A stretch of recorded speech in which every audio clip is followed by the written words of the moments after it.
Okay, so now we are going to look at an initial value problem uh, where the differential equation has constant coefficients.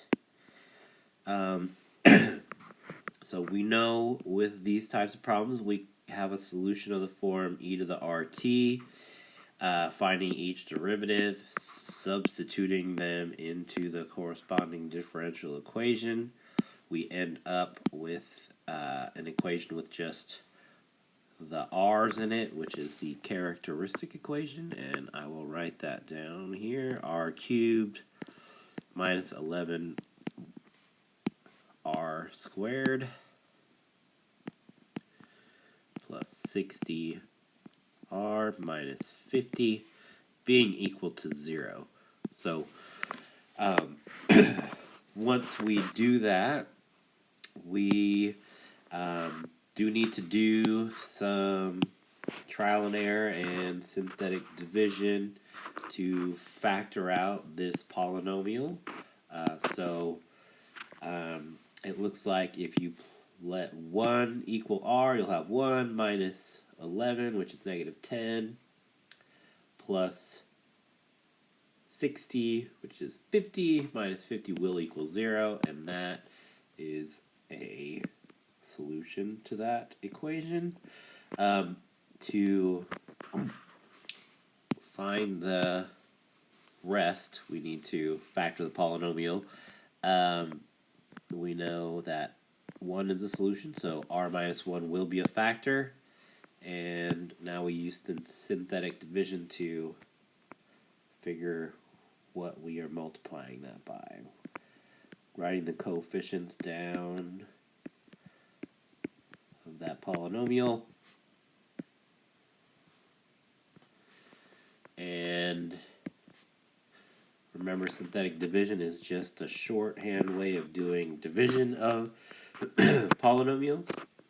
So when we add 1 and 0, 1 times 1 is 1, negative 11 plus 1 is negative 10. 1 times negative 10 is negative 10.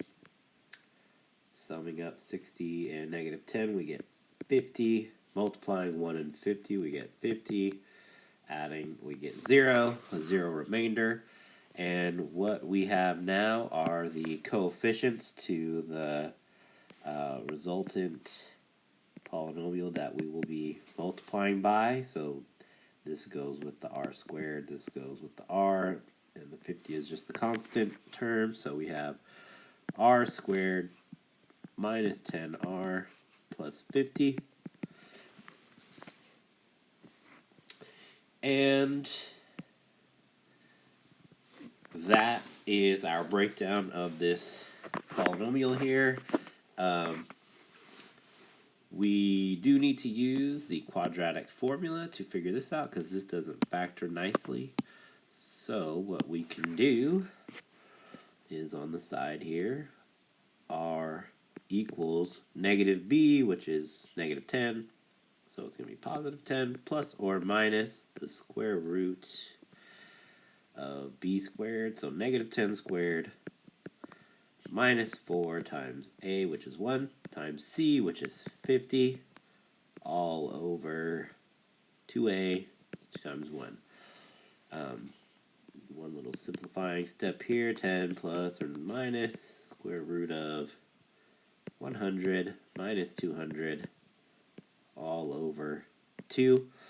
When you simplify that fully, you end up with 5 plus or minus 5i, and that is a complex number written in the form a plus bi. I'm kind of highlighting the a and the b, and with those we can actually write our solution in the form, a couple of our solutions in this form.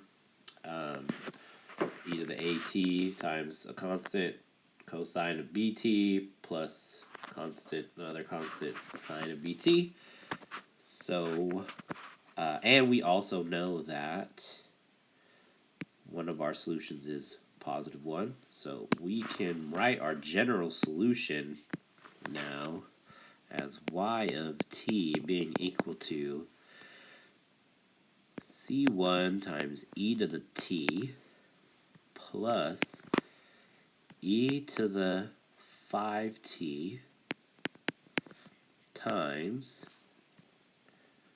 constant times cosine of 5t plus another constant sine of 5t.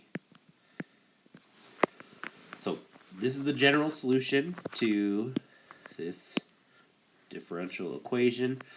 Because we are given some initial values, we can find each of the constants, c1, c2, and c3. We just need to take the derivatives of each. So doing that now, when we take the derivative of this equation, c1 e to the t is just going to be c1 e to the t when you take the derivative.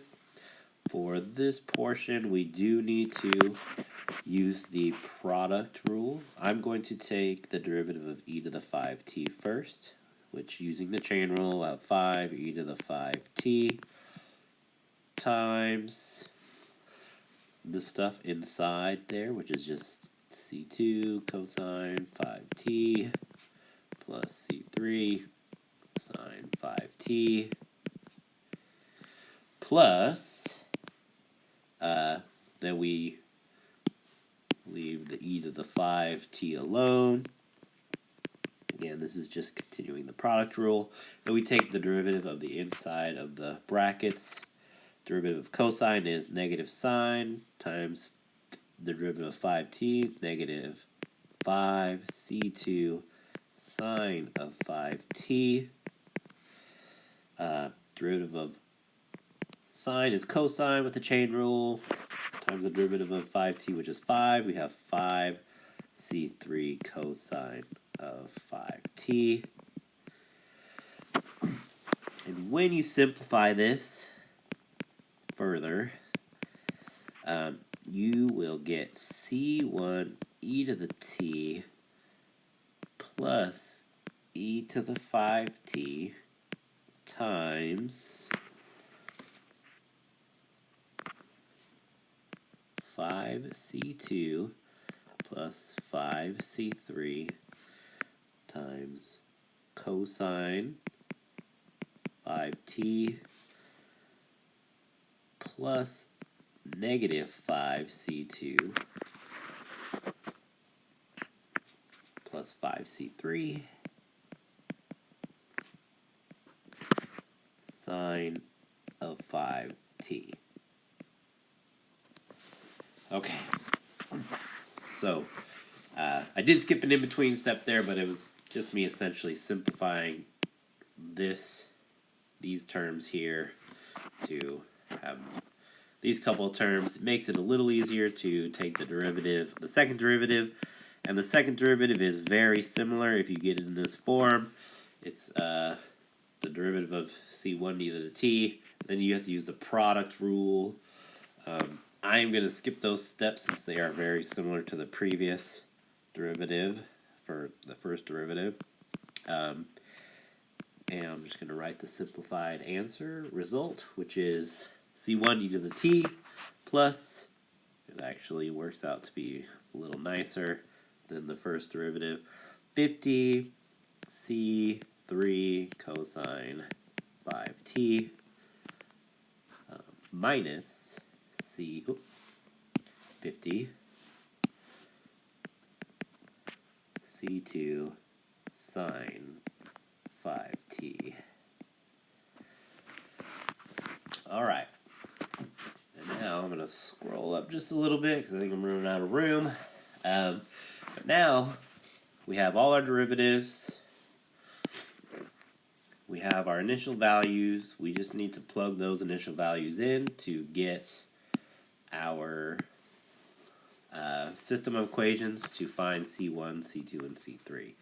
So for the first one, we know y of 0 is negative 3, so we will have negative 3 being equal to C1 plus, and what's nice here is sine of 0 is 0, so we just are left with cosine of 1, or cosine of 0, which is 1, and e to the 0 is 1, so we just have c1 plus c2 for our initial condition of our first derivative. Y prime of 0 is -6, so -6 being equal to y prime of 0, e to the 0 is all 1, cosine of 0 is 1, sine of 0 is 0, so we are just going to be left with this stuff essentially. So we will have c1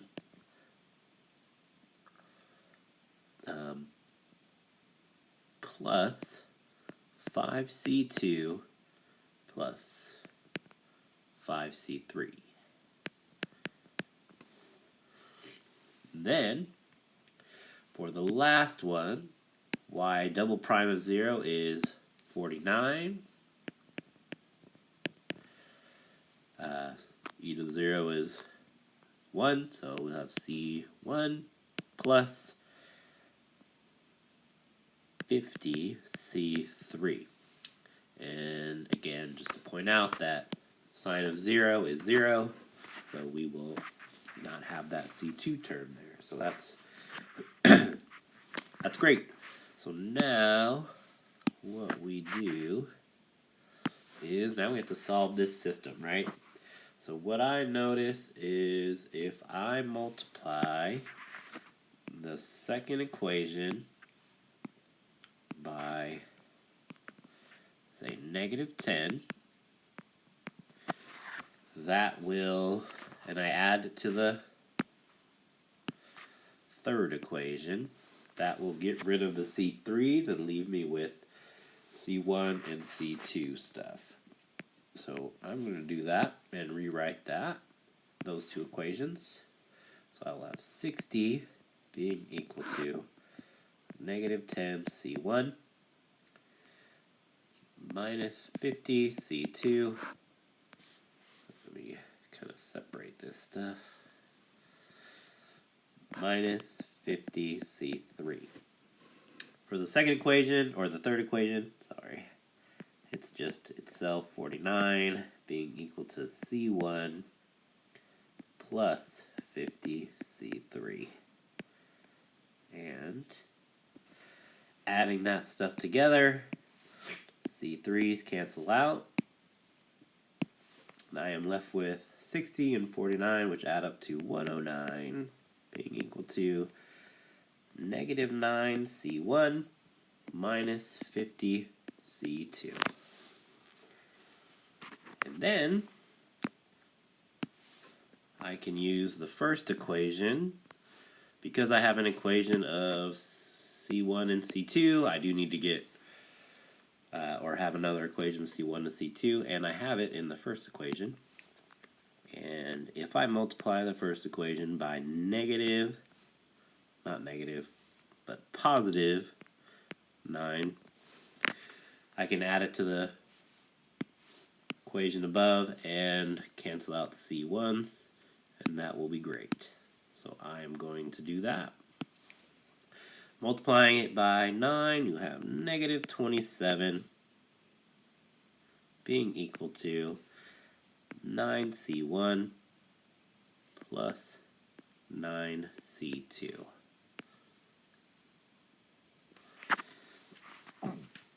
Summing those up, 109 minus 27 is 82, being equal to, these cancel out, -50c2 and 9c2 is -41c2.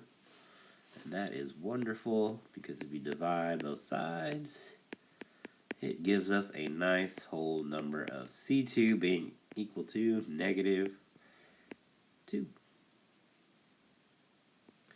And that's great because now we can find c1.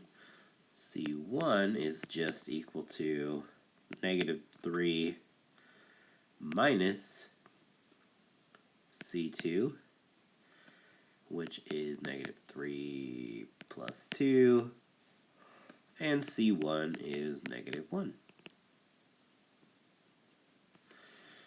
And lastly, we know that 49 is equal to C1 plus 50 C3. 49 plus 1 is equal to 50 C3.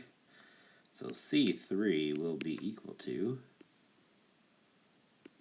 well, 50 C3 is equal to 50, which means C3 is equal to 1.